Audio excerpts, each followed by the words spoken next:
quelles sont ces avancées? Quel est ce plan assez précis? Faisons un point détaillé. Voici les indispensables avec Lucille de Villers. Bonsoir Lucille. Bonsoir David, bonsoir à tous. Alors donc les Européens font un pas de plus vers le déploiement de soldats sur le sol de l'Ukraine. Oui, c'est Ursula von der Leyen qui en fait l'annonce. Nous avons maintenant une feuille de route assez claire. Le processus prend forme. La présidente de la Commission européenne avance même un chiffre. Des dizaines de milliers de militaires issus des armées européennes stationneraient en Ukraine.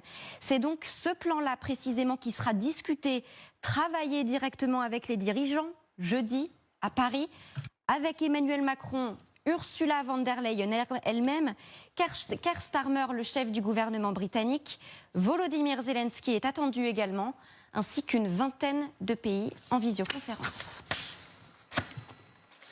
Alors, on va entrer dans le détail. Voilà, c'est à moi de vous demander maintenant sur le fond des choses.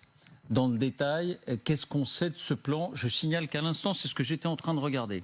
Emmanuel Macron renchérit et dit « nous sommes prêts ». Nous sommes prêts, il faut rappeler que c'est à Paris, vous venez de le dire, que se tiendra ce sommet. Et Emmanuel Macron dit « nous sommes prêts, les choses sont sur la table, tout est prêt ».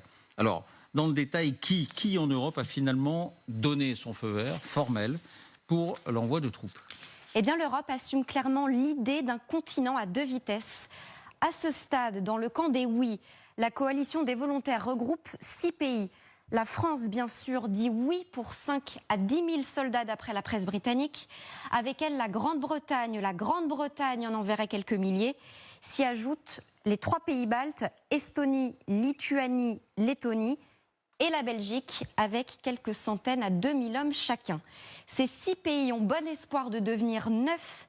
Des discussions sont bien avancées avec la Suède, la Finlande et le Danemark. Et puis il y a le camp des non. D'abord, l'Allemagne de Friedrich Merz, après des mois de débats, il n'est pas parvenu à convaincre sa coalition gouvernementale, c'est Nein. L'Italie de Giorgia Meloni qui ne l'a jamais envisagé.